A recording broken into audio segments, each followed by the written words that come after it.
Bonjour et bienvenue dans Smart Tech, votre magazine quotidien de l'innovation. Alors ce vendredi, c'est une édition spéciale puisque j'aurai un invité, David Bavrez, qui va rester avec moi tout au long de l'émission. C'est un essayiste, auteur de Paris-Pékin Express et puis surtout un investisseur français installé à Hong Kong depuis une dizaine d'années. De passage à Paris, il s'arrête donc sur le plateau de Smart Tech pour nous parler de la nouvelle Chine, ses technologies de rupture, sa 5G, son obsession pour l'intelligence artificielle, sa gestion de la crise Covid-19, ses points faibles, autant de sujets et plus encore que nous aborderons dans ce long entretien. Et puis, évidemment, on va démarrer avec Jérôme Bouteiller qui va nous parler des news dans le monde des apps et du business mobile. Ensuite, Victoire Sicora nous présentera l'actu, cette fois vue à travers les réseaux sociaux. Et on terminera cette édition avec un détour par le monde du logiciel libre. Bonjour David Bavrez, merci d'être avec nous. C'est moi. D'avoir accepté cette invitation et cette interview, cette grande interview dans Smart Tech pour nous parler de la Chine. Je vous propose qu'on démarre déjà avec ce que nous a préparé Jérôme Bouteiller, une petite revue du web des apps, du monde du mobile, qui démarre avec en particulier quelque chose qui fait un peu enrager le monde des annonceurs. Jérôme Bouteiller. Apple a annoncé avant l'été qu'il installait des nouvelles règles sur iOS 14 et ça pourrait entraîner un effondrement du marché publicitaire sur mobile. Oui, tout à fait, Delphine. Alors, vous aviez peut-être vu il y a quelques années cette publicité qu'Apple avait déployée sur les murs de Las Vegas. Ce qui passe sur l'iPhone reste sur votre iPhone. Et Apple a fait de la protection de la vie privée un élément fort de différenciation sur le marché. Alors, ça fait déjà quelques années qu'ils ont déclaré la guerre aux cookies. Vous savez, cet identifiant utilisé par les annonceurs pour limiter la pression publicitaire, pour cibler et recibler internautes et mobinautes. Et ils ont déployé sur Safari une technologie qui s'appelle ITP qui permet de limiter l'usage du cookie.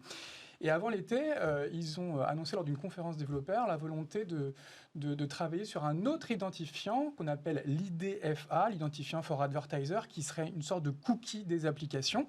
Alors là, il ne s'agit pas de bloquer l'IDFA comme ils ont fait avec le cookie, mais il s'agit de mieux l'encadrer et notamment d'exiger un véritable consentement de l'utilisateur avant de pouvoir le collecter. Ce qu'on peut considérer comme étant une bonne nouvelle, parce que finalement, c'est assez proche du règlement européen sur la protection des données.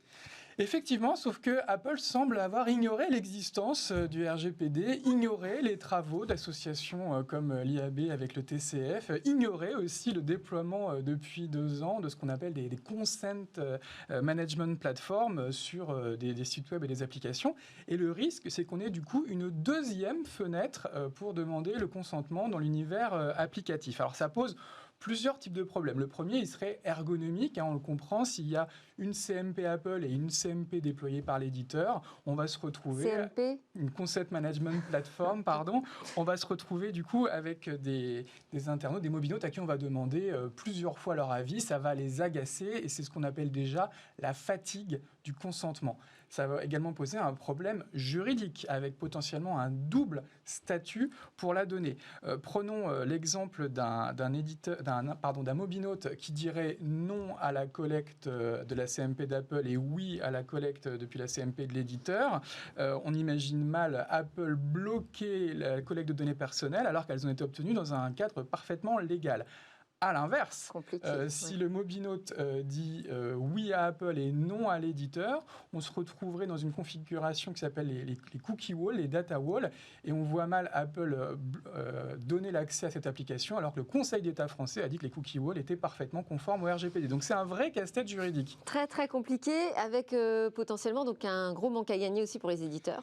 Oui, effectivement, les éditeurs américains sont très inquiets. Sherry Beinstein, qui travaille pour Weather.com, estime que le déploiement du consentement et la limitation du ciblage au sein de cette application de météo pourrait entraîner une chute de la valeur des inventaires de 40%. Et c'est aussi Facebook qui, il y a quelques jours, a annoncé que les publishers partenaires du Facebook Audience Networks risquaient de devoir anticiper une baisse de 50% de leurs revenus, puisque Facebook n'allait probablement pas déployer les nouvelles solutions proposées par Apple.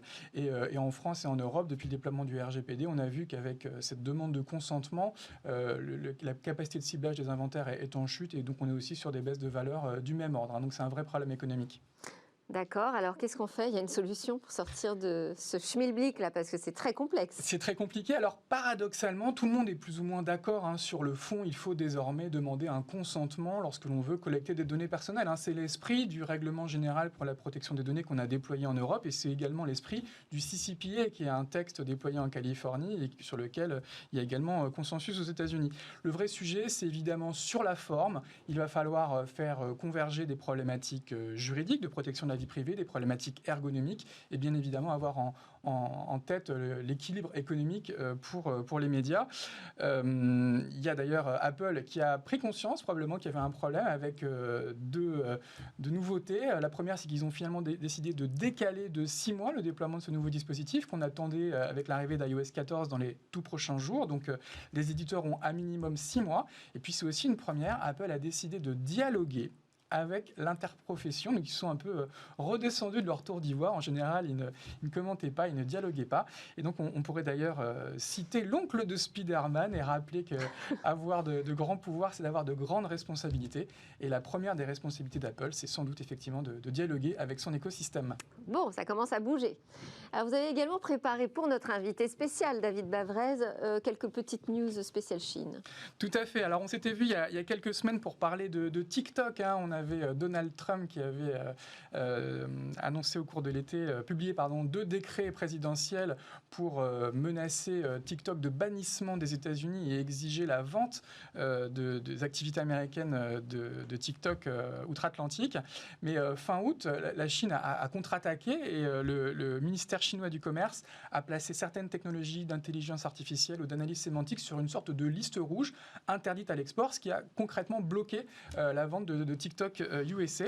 Et on a appris mercredi dans le Wall Street Journal que les États-Unis seraient finalement prêts à envisager d'autres solutions qu'une vente, donc un retour en arrière, alors que des grands noms comme Microsoft, Oracle ou même Walmart étaient potentiellement intéressés par le rachat de TikTok. Donc c'est un sujet qu'on va suivre encore dans les prochaines semaines, mais il y aura probablement encore des rebondissements. Et alors, il n'y a pas que le bras de fer avec les États-Unis, il y a aussi avec l'Inde.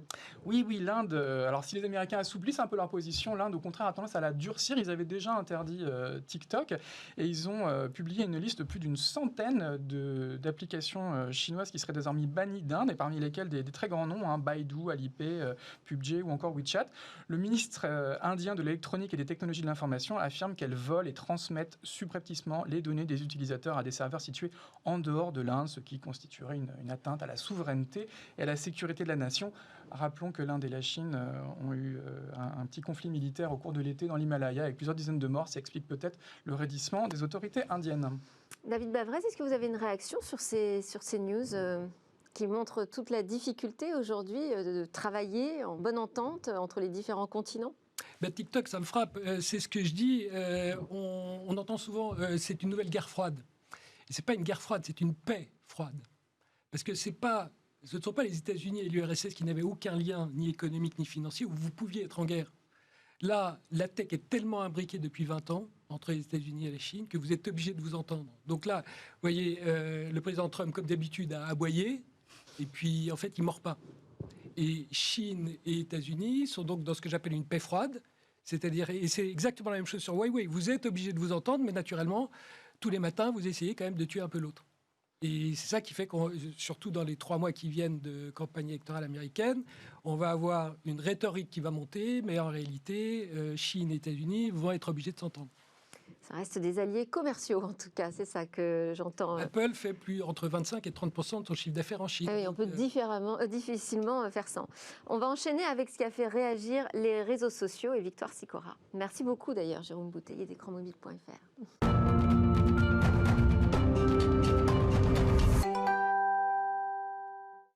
Bonjour Victoire Sicora, qu'avez-vous trouvé sur les réseaux sociaux? Delphine, je suis sûre que votre ancien téléphone à clapet vous manque. Eh bien, vous n'êtes pas la seule. C'est pour ça que Motorola lance le Razr 5G, la toute dernière version de son smartphone pliable à clapet. Au-delà du design, ce qui plaît aux internautes, c'est sa fiche technique.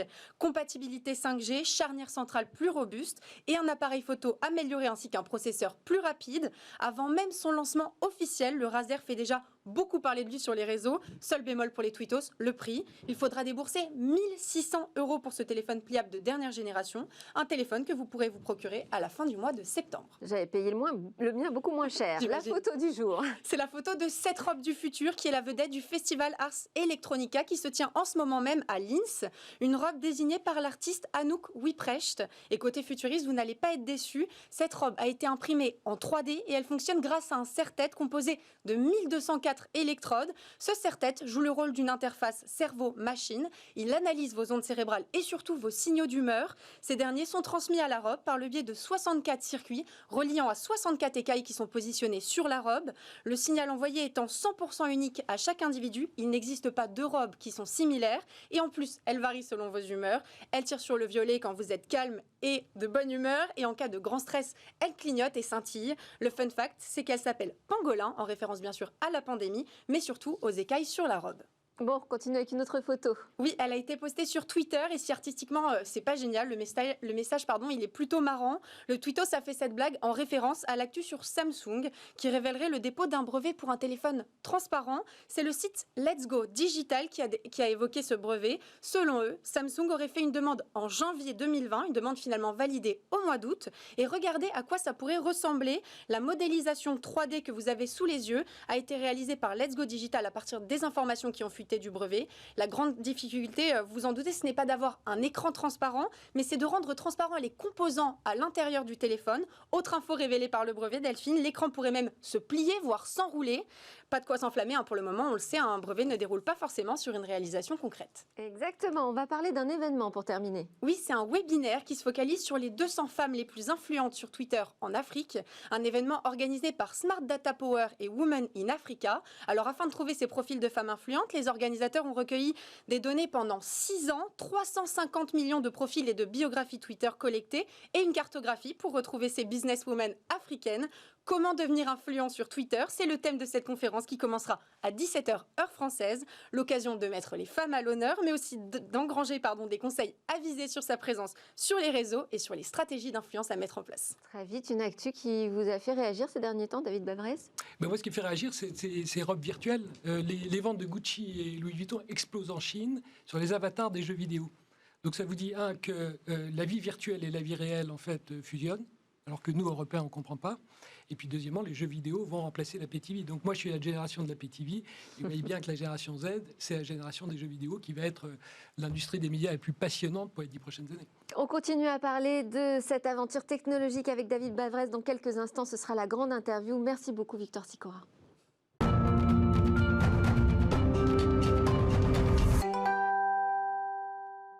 Acteur économique, résident, auteur de Paris-Pékin Express, essayiste, David Bavrez a posé ses valises sur le plateau de Smartech puisqu'il passe quelques jours à Paris. Merci beaucoup. On a plein de questions évidemment sur la Chine parce qu'en fait c'est le nouvel Eldorado des technophiles. On a tendance à avoir l'habitude de regarder de l'autre côté de l'Atlantique et peut-être pas suffisamment à l'Est. Alors David Bavrez, j'avais déjà envie de vous demander, est-ce que véritablement sur certaines technologies, on peut dire déjà que la Chine est en avance par rapport à l'Europe, mais aussi par rapport aux États-Unis? Absolument. Vous prenez la 5G, vous voyez ce que fait Huawei, les États-Unis sont derrière. Alors, ce n'est pas parce que les États-Unis sont mauvais, c'est parce que les États-Unis ont, il y a 20 ans, fait le choix stratégique de la chaîne de valeur des télécoms. La valeur va être dans les applications, Facebook, Google, et dans les terminaux. Et donc, l'activité de réseau, de construction de réseau, n'a pas de valeur. Nokia et Ericsson font 5% de marge EBIT, on ne va pas perdre notre temps à faire ça, et donc on le laisse aux autres. Et là, manque de chance, 20 ans plus tard, il y a un changement technologique qui fait que l'intelligence revient dans le réseau. Et donc, Huawei arrive avec une partie de la valeur des télécoms. Et donc, les États-Unis disent il faut qu'on les stoppe, et il faut qu'on se donne 4 à 5 ans pour revenir. D'où les tensions que vous avez aujourd'hui dans la tech entre les États-Unis et la Chine, parce que dans certains domaines, la Chine est devant les États-Unis. Sur la partie réseau, sur la partie infrastructure. Finalement, on n'était pas mauvais d'ailleurs non plus en France sur cette question des réseaux.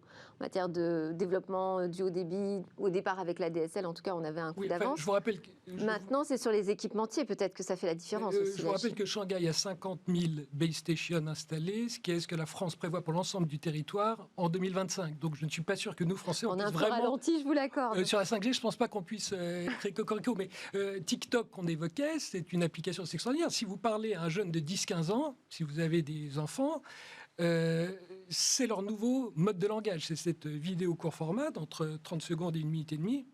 La Chine l'a inventé et M. Trump l'interdit avec ses avocats. Demandez à un 10-15 ans qui est la dictature. Est-ce que c'est la Chine qui a inventé mon nouveau moyen de communication ou est-ce que ce sont les États-Unis qui, avec leurs avocats, m'empêchent d'utiliser l'application? Donc vous voyez, moi ce que j'adore, c'est ce monde à l'envers. On a vécu, surtout ma génération, avec un schéma géopolitique qui s'inverse complètement. Et ça va à une vitesse dingue. C'est ce qu'on appelle les années chiens en tech. Une année vaut 7 ans. Parce qu'en une année, la Chine fait le boulot de 7 ans. Moi, ça me fascine. Alors, le monde de la finance, en ce moment, a les yeux rivés sur une introduction en bourse annoncée comme historique. C'est celle d'Ant Group. Ant Group, c'est Alipay. C'est un nouveau mode de paiement qui a été adopté en Chine. La Chine est vraiment en pointe dans le domaine des fintech aujourd'hui au niveau mondial. Alors, en fintech, ils sont nuls, mais en tech-fin, ce sont les meilleurs au monde. C'est-à-dire que la grande différence, nous, on fait de la fintech. C'est-à-dire on part d'une banque et on dit on va essayer de digitaliser les produits analogues. Et donc, on va nulle part. Il n'y a aucune grande société, aucune grande capitalisation boursière qui soit une fintech. La Chine, elle dit je fais de la tech-fin, c'est-à-dire que j'invente une nouvelle finance à partir de la technologie. Et donc, vous arrivez et de manière très rusée, les Chinois sont très bons, ils voient une banque gagne de l'argent dans 3 activités aujourd'hui. Les paiements, ce qu'on appelle l'asset management, donc la gestion de votre épargne, et puis troisièmement, les prêts aux particuliers et aux PME. Et donc, ce sont les 3 activités que fait Ant Financial Services, mais en disant, nous allons complètement les réinventer. Donc, Alipay vous prend 50 points de base de commission, quand PayPal vous en prend 250. Donc moi, chinois, je vous fais une solution qui est 5 fois moins chère, et en plus, elle est directement sur votre portable, donc elle est beaucoup plus facile à manier. Donc, c'est plus facile, c'est plus convenient, comme on dit en anglais, et ça coûte 5 fois moins cher. C'est extraordinaire. Et ça vaut 230 milliards en bourse, enfin, quand ça va être ce qu'on nous annonce. Je vous rappelle que HSBC, notre plus grande banque européenne, c'est 60, la BNP, c'est 50. Donc, ces Chinois, en 10 ans, ont créé une nouvelle activité qui vaut 5 fois nos plus grandes activités. Et pourquoi c'est une question de nombre d'utilisateurs et d'échelle? Non, c'est que pour la première fois, ils ont regardé le client. Vous et moi, on n'a jamais été le client d'une banque. On n'a jamais été le client d'une boîte d'assurance. Et donc, la Chine est une dictature, mais ce n'est pas la dictature de Xi Jinping. La Chine est une dictature, c'est la dictature du client. Parce que le client est jeune. L'argent est chez les jeunes, alors que nous, l'argent est chez les vieux. Donc, quand vous avez un client jeune, vous êtes obligé de répondre à ses besoins, parce qu'autrement, il ne vous paye pas. Donc, c'est ce qu'on appelle, nous, on fait du value for money, parce qu'on n'a plus d'argent. Depuis 2012, vous savez, en Europe, le pouvoir d'achat baisse. Les Chinois font du money for value. Si vous ne me donnez pas la valeur, je ne paye pas. Donc, vous êtes freemium, vous resterez free toute votre vie si vous ne me donnez pas la valeur. Et c'est ça, c'est ce qu'on voit donc dans la finance, c'est ce qu'on va voir dans la santé, et c'est ce qu'on va voir dans l'éducation, qui sont, si vous réfléchissez, la santé, on n'a jamais été client. Vous allez dans un hôpital, vous êtes patient. Vous êtes même très, très patient, en général. Et l'éducation, on ne m'a jamais demandé, moi, s'il fallait virer mon prof parce qu'il n'était pas bon. Je n'ai jamais été client. Donc, vous voyez, ce qui est intéressant, et c'est ça qui est absolument fascinant en Chine, c'est qu'au-delà de construire une infrastructure 5G, ils mettent 400 milliards dans leur plan de relance pour cette infrastructure, c'est que vous avez des entrepreneurs de génie privé qui créent les applications que vous allez mettre sur cette infrastructure. C'est pour ça que c'est fascinant. Alors, on va parler d'un autre business, c'est le e-commerce. Alors, on voit souvent le géant du e-commerce, c'est Alibaba, ok. Mais finalement, c'est pas seulement du e-commerce classique façon Amazon, ce qui se passe aujourd'hui en Chine. C'est beaucoup plus intéressant que ça. La Chine est en avance d'une génération. C'est-à-dire qu'on est passé de l'e-commerce au m-commerce, qui était sur mobile. Nous, on essaye de passer au m-commerce, et la Chine est déjà passée du m-commerce au social commerce. C'est-à-dire qu'aujourd'hui... Social commerce, c'est-à-dire qu'on part des réseaux sociaux. C'est-à-dire que vous allez avec vos copines dans un shopping mall l'après-midi, le samedi après-midi, pour faire des courses ensemble. Et ça, je l'ai digitalisé. Donc, on fait nos courses, on est entre copines, on est 50, 200, on est chez nous. On écoute un KOL, donc un influenceur ou une influenceuse. Et ensemble, c'est un live streaming. Et on se marre tout le samedi après-midi, depuis chez nous, à faire les courses ensemble. Et quand vous êtes une marque, c'est comme ça que vous vendez 300, 500, 1000 sacs en quelques minutes. Donc ce social commerce, Facebook essaie de faire, il n'y arrive pas, parce qu'il n'a créé aucune confiance avec son audience, alors que WeChat, qui a véritablement révolutionné toute vie, a votre pleine confiance. Donc aujourd'hui, et vous le voyez dans le marché de la pub, le marché de la pub passe, c'est tout le problème de Google qui se fait attaquer par Amazon, qui a pris 12% Parce que, de alors, la pub. ça ne fait pas que changer les usages, Mais la ça pub, fait changer évidemment. tout le business de la De publicité. la publicité. Et vous voyez que, alors qu'aux États-Unis, c'est Amazon qui est le gagnant, en Chine, c'est ByteDance, c'est TikTok et c'est WeChat qui cannibalise la publicité, non pas seulement de Baidu, qui était le Google d'autrefois, dont l'action s'écroule en bourse, mais également de Alibaba. Donc on est en avance parce qu'on est passé du média au commerce et on passe du commerce au social. Donc la Chine a un coup Ça veut d'avance. dire que ça remet en question, par exemple, le leadership de Google sur la pub avec ses C'est pour AdWords. ça que les Américains, c'est pour ça que Facebook dit à Trump, tu dois bloquer TikTok. Parce que ce truc a pris 20% de la pub online Ça en n'a Chine. rien à voir avec une méfiance politique. Non, absolument pas. Vous voyez des vidéos d'entre 30 secondes et 1 minute et demie d'enfants de 10 à 15 ans, vous voyez comme c'est stratégique. Bon, alors ça bouge, on l'a dit aussi du côté de la 5G. Où en sont les déploiements? Parce que finalement, tout le monde a démarré, enfin tout le monde sauf nous, hein, mais on va y aller. À peu près l'année dernière. Est-ce qu'il y a véritablement des usages qui sont déployés? Est-ce qu'on a vraiment de la 5G aujourd'hui en Chine qu'on utilise? Alors, 100 millions d'usagers déjà, d'abonnés. Donc c'est quand même pas mal, hein, 100 Ok. millions en Chine. Et si vous voulez, c'est Il n'y toujours... a pas beaucoup de terminaux encore, il n'y a pas grand-chose de disponible. Ah, il commence à venir cette année, donc c'est pour ça que vous avez déjà 100 millions. Mais surtout, ce qu'il faut comprendre, c'est quel va être... vous savez, vous écoutez les opérateurs en France, il n'y a pas besoin de 5G, il n'y a pas d'application. Les opérateurs, vous vous souvenez, c'est ce qu'ils nous ils disaient. ont quand même envie d'y aller parce que c'est l'occasion de vendre un peu plus de premium. Non, parce qu'ils n'ont pas encore gagné d'argent sur la 4G, donc ils disent j'aimerais bien récupérer mon argent sur la 4G. Le problème, avant c'est les d'investir. investissements réseau. Oui, tout Alors, à fait. Vous savez, on se souvient, l'iPhone est sorti en 2007. Il a décollé en 2011-2012. Il lui a fallu 4-5 ans. La 5G, c'est exactement la même chose. L'intelligence artificielle, aujourd'hui, honnêtement, il ne se passe pas grand-chose. Sur le plan, moi, pour le monétiser, il ne se passe pas grand-chose.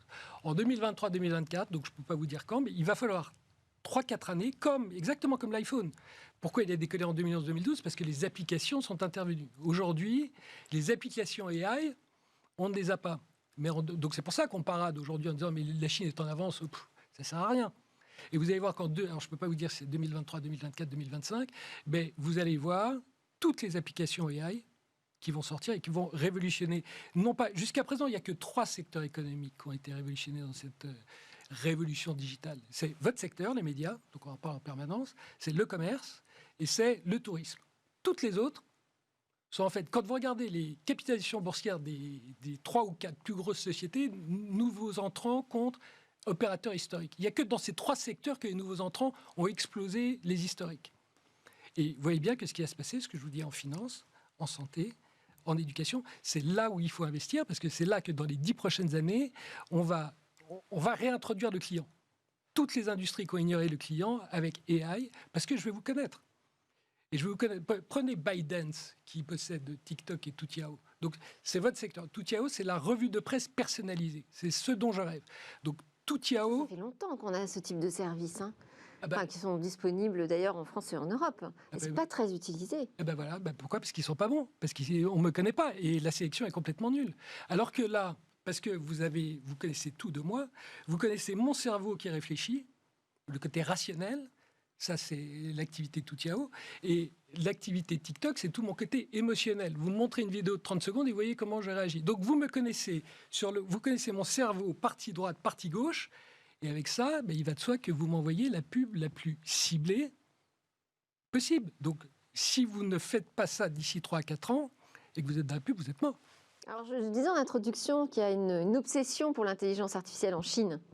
Vous confirmez, c'est quelque chose de très important aujourd'hui. C'est là-dessus qu'ils mettent un maximum d'investissement en temps, en main-d'œuvre, je dirais, en data scientist. Mais c'est quoi l'intelligence artificielle? C'est passer d'un monde de 700 millions de privilégiés d'occidentaux, européens et américains, à un monde de 7 milliards. Parce qu'on ne peut pas utiliser les ressources de la planète pour 7 milliards de gens. Donc l'intelligence artificielle, c'est quoi? C'est le service personnalisé.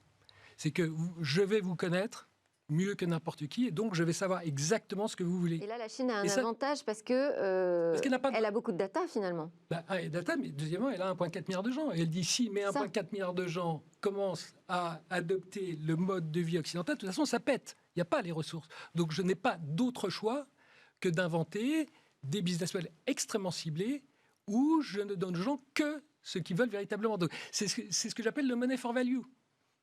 Et donc, nous, on raisonne encore de manière complètement différente, en essayant de réduire une structure de coûts, à continuer à donner à des gens, à des consommateurs, des choses qu'ils ne veulent pas. Mais il y a aussi l'enjeu de la quantité de données. C'est-à-dire que quand on est un acteur français, qu'on travaille sur l'e-santé en France, on a un échantillon qui est quand même beaucoup plus faible, beaucoup plus petit qu'en Chine. Et ça, c'est tout le débat entre Europe et la Chine. C'est que la Chine dit, je vais faire du big data, avec machine learning, je vais gagner. Et nous, on dit, vous savez quoi, vos données, elles sont non structurées. Donc nous, déjà, faire des corrélations avec les données structurées, c'est un enfer. Mais toutes vos données non structurées, vous allez faire des usines à gaz qui vont mener à rien. Donc nous, ce qu'on va faire, c'est du smart data plutôt que du big data. Nous, on travaille sur nos forces, en fait. Quand vous allez dans un restaurant aux États-Unis, est-ce que vous allez dans le restaurant pour $10, eat as much as you want, ou est-ce que vous allez dans le super resto français? Ben, c'est ça. On va faire du smart data, ils vont faire du big data. Et si on est bon, on va gagner. Mais le combat n'est pas gagné d'avance. Alors, on a évoqué TikTok, on n'a pas vraiment évoqué Huawei. Quel est votre regard sur ce cas particulier de l'équipementier 5G, justement, qui est mis au banc par les États-Unis et ça pose des problèmes aussi en Europe? Ce qui est intéressant, c'est que c'est le seul, vous noterez que c'est la seule société chinoise où vraiment les Américains coincent. Donc, il faut aussi être un peu... Je crois qu'il faut prendre un peu de recul. Il ne faut pas non plus tomber dans le travers. La Chine est numéro 1 mondial dans tous les domaines et l'Occident est foutu. Hein, Huawei, comme je vous ai dit, la réussite de Huawei, elle tient à un choix stratégique qu'ont fait les États-Unis il y a 20 ans. Si les États-Unis avaient continué, si Cisco avait continué à dire ce que je fais est absolument critique, les États-Unis, il n'y aurait pas Huawei aujourd'hui. Donc il faut aussi prendre un peu de recul et dire la Chine est très forte dans les domaines qu'on vient d'évoquer, mais elle a également ses faiblesses. Et ces faiblesses, ce que les Chinois ne vous disent pas, c'est que leurs dépenses d'IT, quand même, les 10 prochaines années, c'est du logiciel. Et les dépenses d'IT en Chine, si vous prenez logiciel plus service, ne sont que 20% de celles des États-Unis.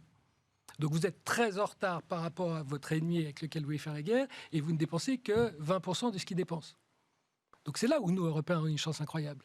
C'est qu'il faut dire aux Chinois, de toute façon, cet IT, vous ne l'aurez pas des États-Unis, donc vous l'aurez chez nous. Il n'y a que de chez nous que vous pouvez l'avoir. Et un des domaines, c'est la production, le digital manufacturing. Je vous rappelle qu'il y a plus d'ingénieurs en software industriel chez Siemens et chez Bosch que chez GE. Donc les États-Unis ont arrêté le manufacturing. Nous l'avons en Europe. Et c'est ce que la Chine doit faire. Donc prenez la transaction qu'on a eue il y a quelques mois, Capgemini-Altran. C'est justement marier les centres de recherche et les départements IT des sociétés qui ne se sont jamais parlé pour faire des objets connectés. Pour faire un objet connecté, vous devez marier hardware et software. C'est Capgemini qui le fait. Ce que Accenture a fait à la pub et au marketing dans les 10 dernières années, là, nous, Français, on a un coup d'avance à travers Capgemini en disant on va le faire au manufacturing. Donc c'est ça qui est absolument passionnant. Donc, venez dans le Guangdong, juste au nord de Hong Kong, vous avez 80 millions de personnes qui ambitionnent d'être la Californie du 21e siècle. Ils disent on va marier hardware et software. Les États-Unis ne pourront pas, parce que la Californie ne fait que du software, et les objets connectés, c'est nous qui les faisons. C'est quand même sympa comme sujet à aborder dans les 10 prochaines années. On va aborder un tout autre sujet, c'est la gestion de la crise Covid-19. Comment vous l'avez vécu depuis Hong Kong? La crise du Covid, c'est quand même le triomphe de la tech. C'est-à-dire que qui a gagné, ce sont tous les pays. Les applications de dépistage? Oui, en fait, d'une façon générale, ce sont tous les gouvernements qui ont accepté la tech. Donc il y en a deux, Corée et Taïwan, qui tout de suite ont dit, c'est très simple, c'est 3T, c'est testing, tracking, treating. Et puis vous avez le Royaume-Uni et les États-Unis, surtout les États-Unis, qui pour la première fois dans leur histoire ont refusé la tech. Et donc quand vous êtes en Asie, vous dites, ça y est, la route d'histoire tourne. Parce que l'hégémonie des US, seconde moitié du XXe siècle, c'est l'adoption de la technologie. Et là, c'est extraordinaire parce qu'ils la refusent pour la première fois. Et nous, Chinois, on accélère. Et c'est comme ça qu'on va les rattraper. Alors parce que ce n'est pas qu'une question de technologie aussi. Là, c'était une question de modèle de société, de modèle politique. On parlait, en fait, quand vous dites testing, tracking, tout ça, on parlait de surveillance des citoyens. à une échelle d'une nation, d'un pays, d'un continent. On va pas faire de propagande. Je suis pas au Parti communiste, je suis pas là pour faire la Ce que je propagande. veux dire, c'est que ça ne veut pas forcément dire qu'ils ont abandonné la technologie ou refusé la technologie. Ils ont aussi travaillé sur les recherches de traitement, ils ont travaillé sur le vaccin. Non, mais lisez le rapport de nos conseillers du commerce extérieur. Donc, ce sont des Français qui vivent en Chine, ce ne sont pas des agents du Parti communiste. Rapport extraordinaire paru cet été qui s'appelle Veille technologique Chine Covid. 84 applications qui sont sorties dans les 2 mois précédents sur comment, et ça, ce ne sont que des entrepreneurs privés, sur comment recréer la confiance pour que la vie normale revienne pour le citoyen chinois le plus rapidement possible. Oui. C'est de la reconnaissance faciale, c'est services sans contact, c'est géolocalisation, c'est tout ce que nous, vous avez entendu votre collègue précédemment, c'est tout ce que nous refusons de par la réglementation. Et la manière dont ça marche en Chine, c'est que si vous me donnez... En tout cas, là, c'est Si peut-être vous me donnez un davantage service- les citoyens qui s'expriment et les politiques qui ne vont pas contre la volonté des citoyens. Non, en Chine, si vous avez une application dont les citoyens ne veulent pas, elle ne sera pas adoptée. Et donc le gouvernement est Oui, c'est très... ça. En fait, c'est culturel. En fait, quand vous êtes chinois, vous n'abandonnez pas de liberté individuelle parce que vous n'en avez pas, et vous avez une technologie qui vous donne un bénéfice. Donc vous dites, mais c'est génial. Et comme vous êtes jeune, eh ben vous l'adoptez tout de suite.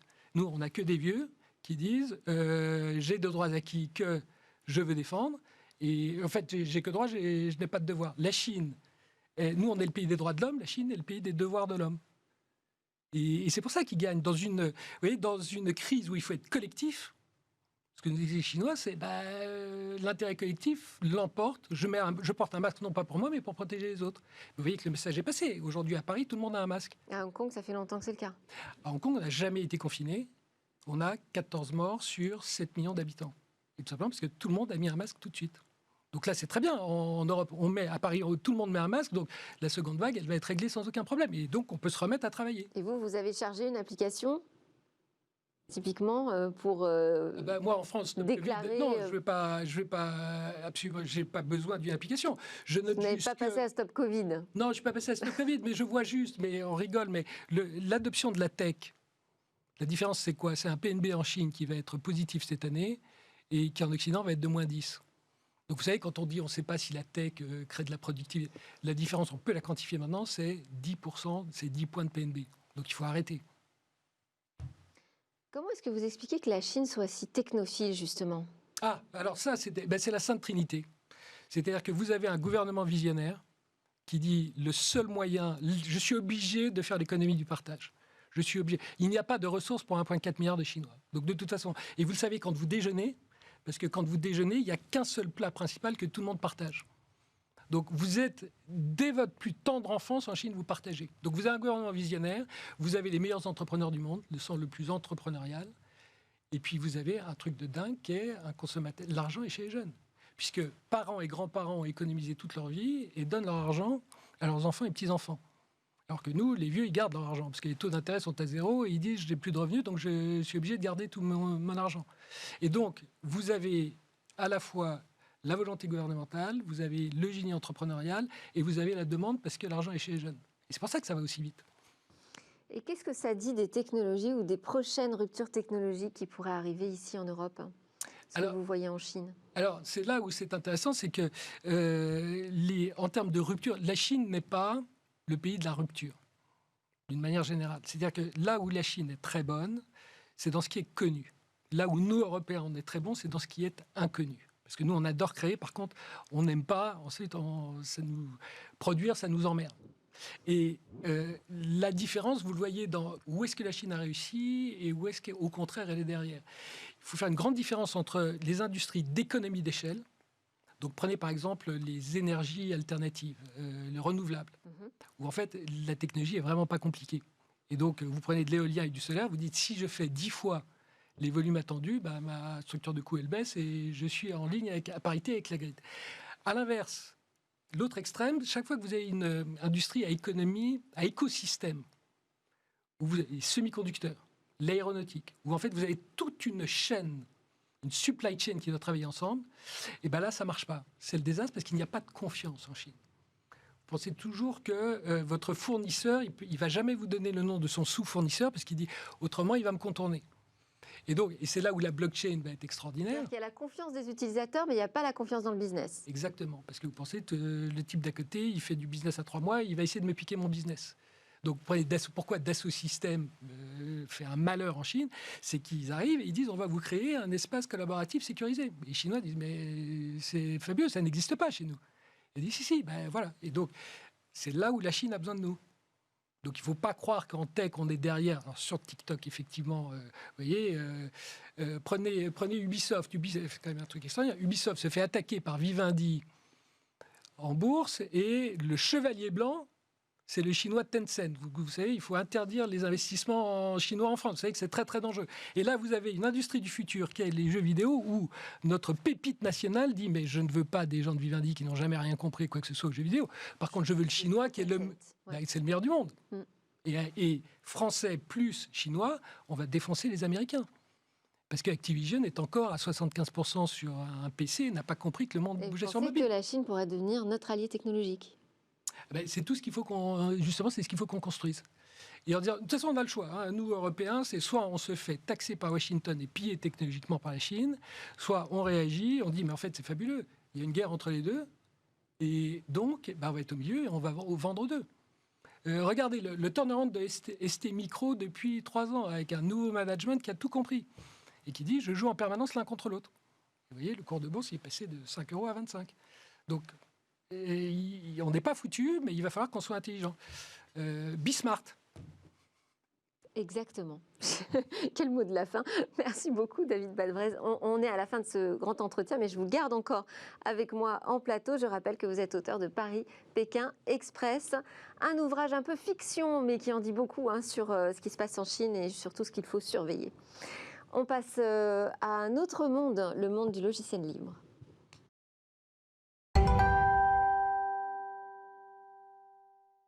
Nous sommes de retour sur le plateau de Smartech avec moi, David Balbraize, auteur de Paris-Pékin Express, qui est là pour toute l'émission. C'est la grande interview de ce vendredi. Et nous avons le plaisir d'accueillir Jean-Paul Smets, PDG de RapidSpace, qui a d'ailleurs pas mal de clients en Chine.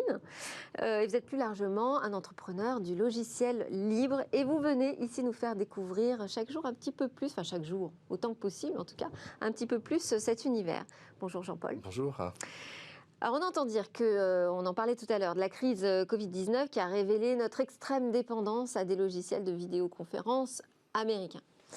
Et toi, parce qu'on se tutoie quand même depuis des années, on va le faire aussi aujourd'hui, eh bien tu dis, en fait, il existe plein d'alternatives libres. Alors, en fait, il y a une pléthore incroyable d'alternatives de logiciels de visioconférence libres faits en Europe, en France, en Allemagne, en Espagne, en Italie. Et souvent, c'est en Europe qu'on trouve les composants technologiques pour faire de la visioconférence web, le WebRTC, les plus avancés. Alors, le logiciel libre le plus célèbre s'appelle Jitsi. Il a été fait en 2003 par un étudiant bulgare à l'université de Strasbourg, qui s'appelle Emil Ivov, qui a ensuite monté sa boîte BlueJimp en 2009, l'a revendue en 2015 à Atlassian, qui l'ont revendu à 8x8, un opérateur de voix sur IP, coté à la bourse de New York. Et donc, c'est pas le seul. On a aussi Janus, Mediasoup, Miteco, Nextcloud allemand qui fait du chiffrement de bout en bout. On a OpenV du Blick Blue Button. Ça n'arrête pas. Il y a une quantité phénoménale de solutions. Alors, qui utilise toutes ces solutions? Alors, en fait, je vous donne un exemple. Par exemple, Parsys, qui est une entreprise parisienne qui fait de la télémédecine. Par exemple, des valises qu'on utilise dans les porte-containers un peu partout dans le monde ou chez les gardes-côtes vietnamiens. À l'intérieur de la valise, il y a de la visioconférence qui s'appuie sur Jitsi. Et pendant toute la crise du Covid-19, les hôpitaux de Paris AP-HP ont fait environ 200 000 visioconférences de télémédecine en 6 mois. Là encore, avec la solution de Parsys qui s'appuie sur Jitsi. Dis donc. Impressionnant. Moi, je ne connaissais pas tous ces outils. Est-ce qu'on peut dire que ça a le même type de fonctionnalité qu'un Microsoft Teams, par exemple? Alors, si vous voulez Teams, là, il faut aller voir quelqu'un d'autre. Donc là encore, une autre société européenne de logiciels libres, Twake. Et c'est encore une histoire d'étudiants qui, en 2017, à Télécom Nancy, se sont dit qu'il y avait quelque chose à faire entre visioconférence et projet. Ils s'appellent Benoît Talandier et Romaric Mourgue. Ils ont eu comme parrain de promo Alexandre Zapolsky de la société Linagora, qui leur a vanté les mérites du libre et des modèles économiques du libre. Puis ont commencé à développer avec l'incubateur Lorrain et le Village Crédit Agricole une société montée en 2010 2018, qui a fait donc un logiciel qui combine agenda, partage de fichiers, messagerie temps réel. Et là, ils ont été malins, c'est-à-dire au lieu d'aller affronter les DSI en direct avec le process de sélection qui met au moins 1 an pour à la fin se faire expliquer qu'il manque la fonction epsilon de tel grand éditeur, ils sont allés sur les projets qui combinent plusieurs entreprises, par exemple Total, un laboratoire de recherche, parce que quand on doit travailler à plusieurs, notamment sur des projets de recherche, on a besoin d'une solution qui ne va pas être forcément la solution corporate, il faut bien quelque chose qui marche, et donc ils ont visé ça pour déjà se faire connaître et ensuite grandir. Alors, ce qui est un peu, disons, compliqué dans leur histoire, c'est que comme pas mal d'entrepreneurs, c'était mon cas aussi, ils ont commencé en se payant 500 € par mois. Donc ça c'est bien, ça apprend à vivre comme beaucoup de gens vivent en province, hein, parce que la vie n'est pas toujours simple. Ils sont fortifiés, ils ont développé correctement leur logiciel, et là, ils se sont rendus compte que si d'un point de vue technique, ils étaient parfaitement au niveau, en termes d'écosystème ou en termes de 100 millions de dollars de marketing, pour aller séduire de nombreux clients dans le monde, ils n'étaient pas au niveau des Américains. Donc le problème n'est pas technique, le problème n'est pas non plus la disponibilité de la solution. Là, l'Inagora a racheté l'entreprise, donc il se retrouve entrepreneur à succès à 25 ans, ce qui est pas mal, Ouais. et intègre Twake à son écosystème de logiciels et de clients, alors partage de fichiers avec EdlinShare, messagerie avec OpenPass, et en quelque sorte la boucle est bouclée. Bon, alors ça, c'est une belle histoire, mais Twake, parfois, a des problèmes de montée en charge, non? Alors, effectivement, Jitsi, c'est très bien, mais certains pensent qu'on peut faire mieux. Mhm. Donc, c'est le cas d'un professeur à l'Université de Paris qui s'appelait avant Paris 7, ou Diderot, Julius Krobotchek, qui d'ailleurs est arrivé en France avec ses parents à l'époque de Solidarnosc en Pologne. Il est resté en France juste avant le coup d'État. Et il a passé toutes ses nuits, d'avril 2020 à juin 2020, à essayer d'écrire le logiciel de visioconférence ultime qui remplacera tous les autres. Alors, il a réussi, on peut voir, ça marche vraiment bien. Et qu'est-ce qu'il a de différent par rapport... Alors, il pèse 4 mégaoctets. Ok. Je pense que c'est 1000 fois plus petit que tous les autres. Ensuite, avec un serveur OVH à 3 € par mois et en utilisant un quart de la puissance du serveur, on arrive à faire un cours à 70 élèves. Donc on peut imaginer qu'avec un serveur à 64 cœurs, on fait un cours à 6000 personnes. Donc la scalabilité est fantastique. Et en fait, il a voulu faire ça parce qu'il a vu que les conditions de licence de Zoom indiquaient que les vidéos faites entre collègues au laboratoire appartenaient à Zoom. Ouais, ça, c'est pas du tout dans l'état d'esprit du logiciel libre. Et surtout, c'est un peu prendre la propriété intellectuelle des laboratoires d'université, ce qui n'a pas de sens. Mais il y a quand même un point pour Zoom, c'est que Zoom, ça marche tout le temps. Ça passe partout. Oui, ils ont beaucoup d'astuces. Et donc, alors là, je vais essayer d'expliquer. Oui. Bon, d'abord, il faut comprendre comment marche un logiciel de visioconférence. Donc, ça s'appelle Il un va falloir SFU. aller très très vite parce qu'on n'a plus beaucoup de temps. D'accord. Donc, Qu'est-ce qui fait en fait qu'il y a des softs qui passent et des softs qui passent pas? en fait, dans les ministères, dans les entreprises, les firewalls bloquent les flux de visioconférence. Donc, par exemple, l'autre jour, on avait une visio avec Cédrico qui a dû passer par son portable 4G parce que le réseau du ministère bloquait toute visioconférence. Un comble, oui. Voilà. Et donc, le problème, c'est que celui qui est bloqué, il n'entend rien et on ne l'entend pas.